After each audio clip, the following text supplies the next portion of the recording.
किसी भी व्यक्ति की मृत्यु के 13 दिन के बाद उसकी 13वीं की जाती है ताकि उसकी आत्मा को शांति मिले और उसे जन्म मरण के चक्र से आज़ादी मिल सके।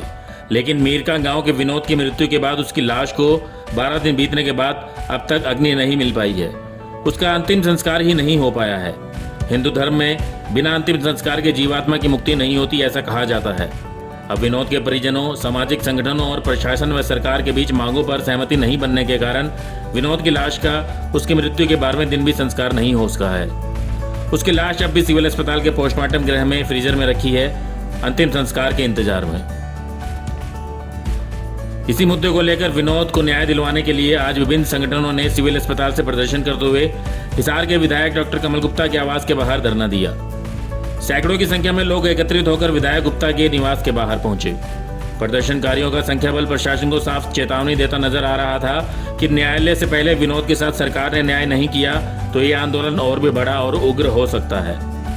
इस आंदोलन के चलते आज दलितों की आवाज उठाने व उनके विकास के लिए कार्य करने वाले प्रमुख संगठन भीम आर्मी के संस्थापक चंद्रशेखर आजाद उर्फ रावण भी हिसार पहुंचे। उन्होंने हिसार में पीड़ित परिवार से मुलाकात की और ढांढस बताते हुए कहा कि वो खुद को कमजोर व अकेला ना समझें। विनोद के न्याय के लिए जो करना होगा वो किया जाएगा। कोई तो समाज का व्यक्ति हमारा होगा। आज आप इकट्ठे होकर आए हो तो आप हिम्मत करके बैठो। यहाँ बैठना पड़े, सड़क पर बैठना पड़े या यहाँ से मार्च करनी पड़े मुख्यमंत्री की तरफ, कुछ भी करना पड़े, लेकिन अगर आप इकट्ठे हो और फिर भी न्याय ना हो तो फिर आप इकट्ठे होने का फायदा क्या बनेगा। हम तो एक चीज जानते हैं, आदमी भूखा रह सकता लेकिन अपमानित होकर नहीं रह सकता है। ये अपमान है भाई। मेरे वो जानवर से भी तड़ा समझ रहे हैं यार। कहाँ का हरियाणा में अपना जो है संगठन ताकत रखा, हरियाणा में बड़े बड़े गीत गाओ, कुछ नहीं है। अगर कुछ होता तो इसका कुछ बहुत कुछ होता। समझ रहे हैं? ये सुनील बैठा है, ये ऊपर तेरा क्या नाम है? मंजू। 2 छोटी बहन है घर में भी, यहाँ भी आई, और 2 बड़ी है। इनके बराबर में ही वो पल पल का बड़ा होगा, अपना परिवार चला रहा था। क्या दोष था उसका? किसने दिया अधिकार? अपराधी कोई हो, किसी जाति का हो, कोई किसी को ऐसा कर नहीं सकता, लेकिन उनके हौसले तो देखो, वो सोच रहे कुछ होने का ही नहीं। भाई न्याय हिम्मत करके बैठो, हल्के नाम किसी से जो देखो, फिर बता रहा हूँ, संविधान को मानने वाले लोग किसी को गलत नहीं कहते हैं। जिन लोगों ने करा उनसे भी बैर इतना है कि गलत करा सजा मिलनी चाहिए। बाकी हल्के नाम आएगी, जिसको नहीं समझ आ रही थोड़ी देर में आ जाएगी। तो हिम्मत करके पीछे को बैठो, थोड़े से हो बस भाई बैठेंगे। मैं इनसे बात करके फिर उधर ही आऊंगा। ये मान तो रहे ना, तब हिम्मत करो, पहले बैठो, हिम्मत जाओ। भारी पुलिस बल की सुरक्षा के बीच प्रदर्शनकारियों ने 1 घंटे से भी अधिक समय तक विधायक कमल गुप्ता के आवास पर धरना दिया। इसके बाद अपनी मांगों का ज्ञापन सौंपकर प्रदर्शनकारी लौट गए, मगर उन्होंने चेतावनी दी कि अगर विनोद को न्याय नहीं मिला तो आंदोलन उग्र भी हो सकता है।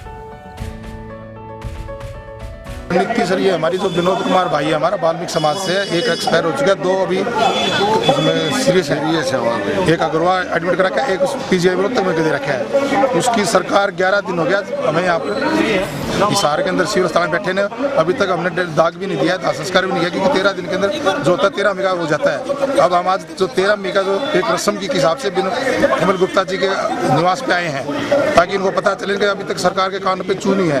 और हमारी जो सर्व समाज जो है वो एक शांति प्रिय बात करें अभी तक, क्योंकि देखो शांति प्रिय से जो लड़ाई जीती जाती है, हम नहीं चाहते कि कोई और उग्र बने। इसलिए हम चाहते हैं कि सरकार के ज्ञापन दिया जाए।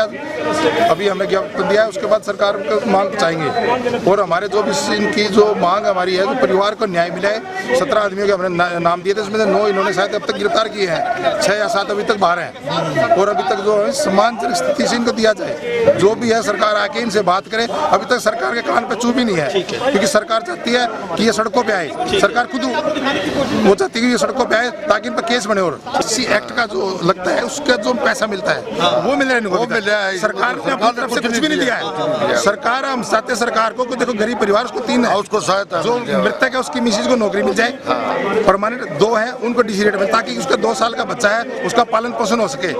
देखो रोजगार जरूरी है जी, और सरकार की तरफ से जो भी 80 सहानुभूति राशि जो भी देखो हम ये करें कितनी है, हम 1 करोड़ नहीं मांग रहे, 50 लाख नहीं मांग रहे, जो मनती है उसको दे जाए ताकि बच्चे का गुजारा बढ़िया से, एजुकेशन बढ़िया हो जाए बच्चे की और पालन पोषण बढ़िया हो जाए। फ्यूचर प्लानिंग क्या है सर आपकी? फ्यूचर प्लानिंग अभी हमारी है जी, हमें जैसे अभी हमें जितने भी जो हिसार के अंदर जो MLA हैं 3 या 4 हैं उनको हम ज्ञापन देंगे, उसके बाद शाम को हम कमेटी की मीटिंग बुलाएंगे, कमेटी की मीटिंग बुला के हम उसके बाद फिर डिसीजन करेंगे। फिर हमें व्यापार मंडल है हिसार का, उससे बात करेंगे हम भाई 1 या 2 घंटे 3 घंटे इसको व्यापार का हमारे साथ आओ, क्योंकि सर्व समाज की बात है जी, ये एक जाति की बात नहीं है, क्योंकि सर्व समाज आया हुआ है यहाँ पर और उसी हिसाब से हम आगे रणनीति बनाएंगे। ठीक है, थैंक यू। मृतक विनोद को न्याय दिलाने के लिए विभिन्न दलित व सामाजिक संगठन इस आंदोलन से जुड़ गए हैं। ऐसे ही सफाई कर्मचारी व दमकल कर्मचारियों के संगठन ने भी आंदोलन को अपना समर्थन दिया है।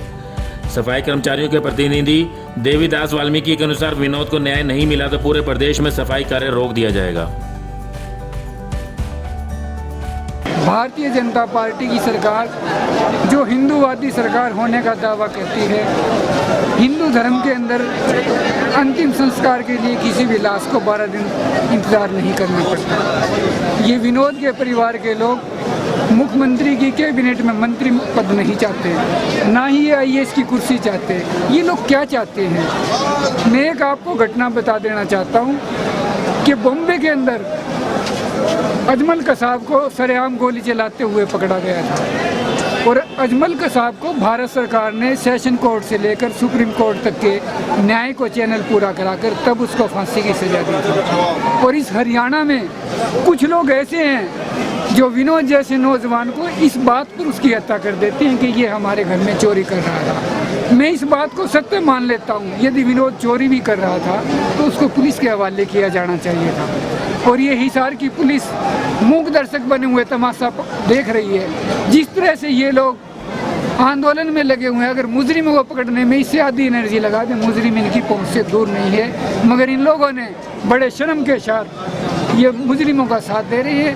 हम हरियाणा सरकार से एक बात स्पष्ट कह देना चाहते हैं, यदि कल तक इस मामले को शॉर्ट आउट नहीं किया गया, हम सारे हरियाणा के अंदर सफाई कर्मचारियों का काम बंद कराएंगे और इस आंदोलन को और लंबा करेंगे।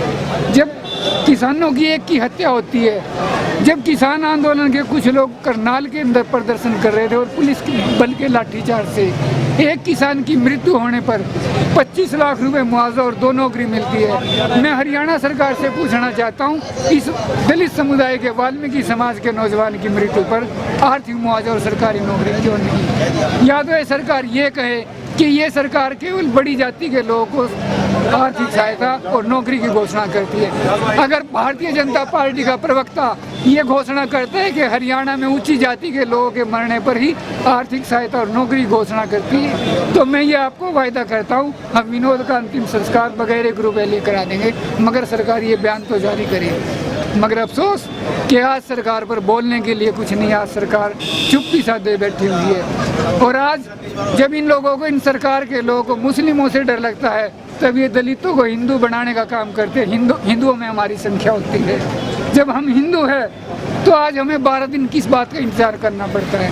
तत्काल विनोद के परिवार को आर्थिक सहायता दे और एक नौकरी दे, और जो घायलों को उनको आर्थिक सहायता के साथ साथ जो इनकी डिमांड है वो सारी डिमांड पूरी करें। बता दें कि गांव मीरका में 12 दिन पहले विनोद नामक दलित व्यक्ति की कुछ व्यक्तियों ने पीट कर हत्या कर दी थी। उस पर आरोप था कि उसने गांव के उच्च वर्ग के खेतों से पानी की मोटर चुराई थी। इस बात पर उसे व उसके 2 भाइयों को इतना पीटा गया कि विनोद की मृत्यु हो गई और बाकी 2 भाई अस्पताल में उपचाराधीन हैं। इस घटना को लेकर दलित समुदाय में काफी रोष है। उनका यही कहना है कि यदि विनोद ने चोरी की भी थी तो उसे पुलिस के हवाले किया जाना चाहिए था, और अब जब दबंगों ने विनोद को मार डाला है तो उसकी हत्या करने वालों के खिलाफ सख्त से सख्त कार्रवाई की जानी चाहिए और परिवार को आर्थिक सहायता के साथ उसकी पत्नी को सरकारी पक्की नौकरी दी जानी चाहिए। इन्हीं मांगों पर सहमति नहीं बनने के कारण पिछले 12 दिन से विनोद का अंतिम संस्कार नहीं हो पाया है। अब देखने वाली बात यह है कि कब पीड़ित पक्ष और प्रशासन के बीच में समझौता होता है और कब विनोद की लाश का अंतिम संस्कार हो पाता है। ब्यूरो रिपोर्ट, नई ताज़ा न्यूज, हिसार। लेटेस्ट वीडियोस के लिए सब्सक्राइब करें हमारा चैनल नई ताज़ा न्यूज और दबाएं बेल आइकॉन ताकि आप मिस न करें कोई भी अपडेट।